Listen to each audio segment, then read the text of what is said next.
Imagine waking up one morning and discovering that your savings lost 10% of their value overnight. You didn't spend anything. Nobody stole your money. Your bank account still shows the same balance. Yet somehow, you're poorer. That sounds impossible, but it's exactly what inflation quietly does every single year. While most people watch prices rise and wonder why life keeps getting more expensive, wealthy people often do something completely different. They don't simply save money. They own things that become more valuable as inflation rises.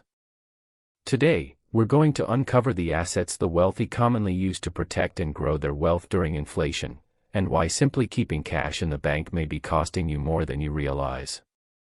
Let's begin. Chapter 1: The Silent Wealth Killer.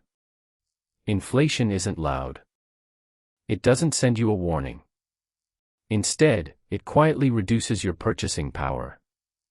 Years ago, $100 could buy groceries for an entire week. Today, the same groceries may cost much more. The dollar hasn't changed. Its buying power has. Think of inflation like a tiny hole in a bucket. At first, you barely notice. But year after year, water keeps leaking out until the bucket is nearly empty. Cash works the same way. If inflation averages 3% to 5% annually, your money loses purchasing power every year unless it's growing faster than inflation.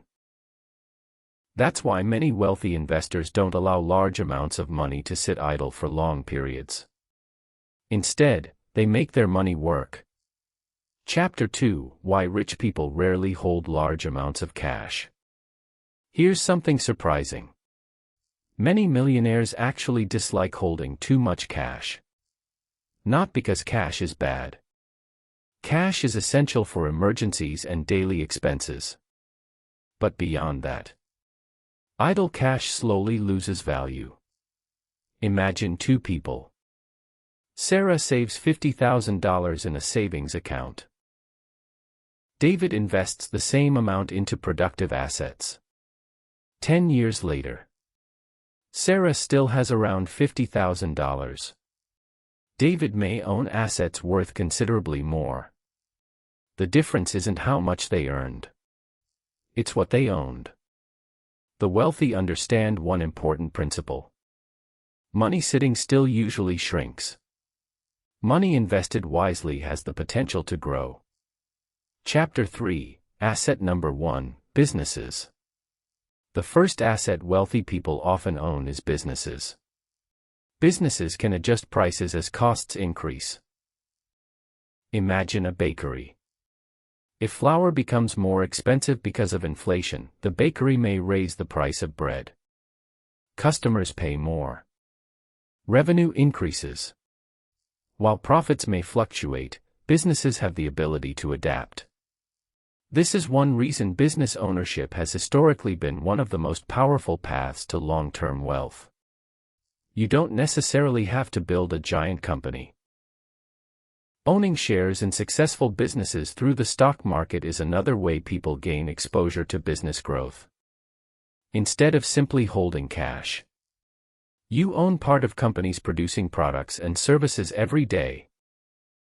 Chapter 4: Asset Number 2: Stocks. When people hear stocks, many immediately think of risk. But stocks represent ownership in real companies. Companies manufacture products, develop technology, sell services, generate profits. As economies grow over long periods, many successful businesses grow alongside them. Their earnings often increase. Their value can increase too. This doesn't happen every year. Markets go up and down. But historically, diversified stock investments have outpaced inflation over long periods. The wealthy understand that temporary market declines are often part of long-term investing, not necessarily a reason to panic. Chapter 5: Asset Number 3: Real Estate. Real estate has long been one of the most recognized inflation-resistant assets. Why? Because housing remains essential. People always need places to live. As inflation rises, property values and rental income may also increase over time, depending on local markets and economic conditions. Imagine owning an apartment building. If rents gradually rise while the property's value appreciates, your investment has the potential to grow faster than inflation. Of course, real estate also comes with costs. Maintenance, taxes, insurance, unexpected repairs. It's not effortless wealth.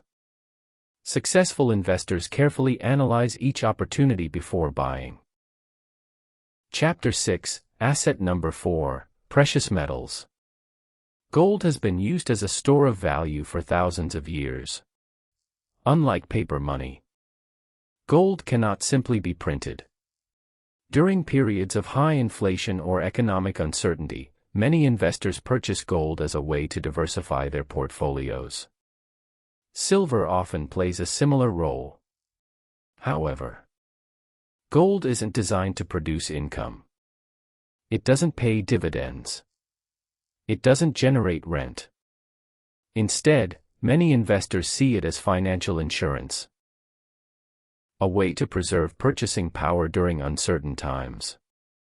The wealthy often use it as one piece of a diversified strategy rather than relying on it alone. Chapter 7, Asset Number 5, Knowledge and Skills. This may be the most valuable asset of all. Your knowledge. Inflation affects everyone. But valuable skills can increase your earning potential. Imagine two workers. One has the same skills they learned 10 years ago. The other continuously learns technology, communication, leadership, and problem solving. Who is more likely to receive promotions? Higher income. Better opportunities.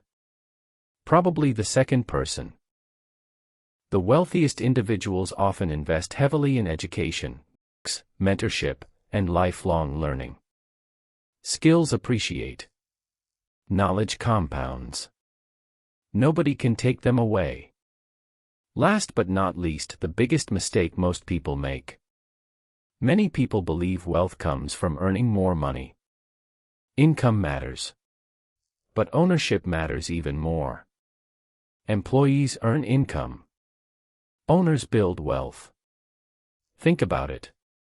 A person earning a high salary but spending everything may struggle financially. Meanwhile, someone earning less but consistently buying productive assets could steadily build wealth over time. The goal isn't simply to make money. The goal is to own things that continue working while you sleep. That's one of the biggest mindset differences between consumers and investors. The finally question: what should an average person do? You don't need millions of dollars to begin thinking like an investor. You can start with simple habits. Build an emergency fund. Avoid unnecessary high-interest debt. Invest consistently over time. Learn new skills every year. Increase your income. Spend less than you earn. Gradually acquire productive assets that align with your financial goals and risk tolerance. Small actions repeated consistently often produce bigger results than dramatic decisions made once. Building wealth is usually less about timing the market and more about staying disciplined over many years. Okay, let's conclude by saying this. Inflation isn't likely to disappear forever. It has existed throughout history and will probably continue in different forms. The question isn't whether inflation will happen. The question is how prepared you'll be when it does. The wealthy don't try to predict every economic event perfectly. Instead, they focus on owning assets that have the potential to grow over time. Businesses, stocks, real estate, precious metals. Most importantly, knowledge and valuable skills. Remember, cash is useful, but ownership is often what builds long-term wealth. The earlier you begin learning, investing wisely, and making informed financial decisions, the more time your money has the opportunity to work for you.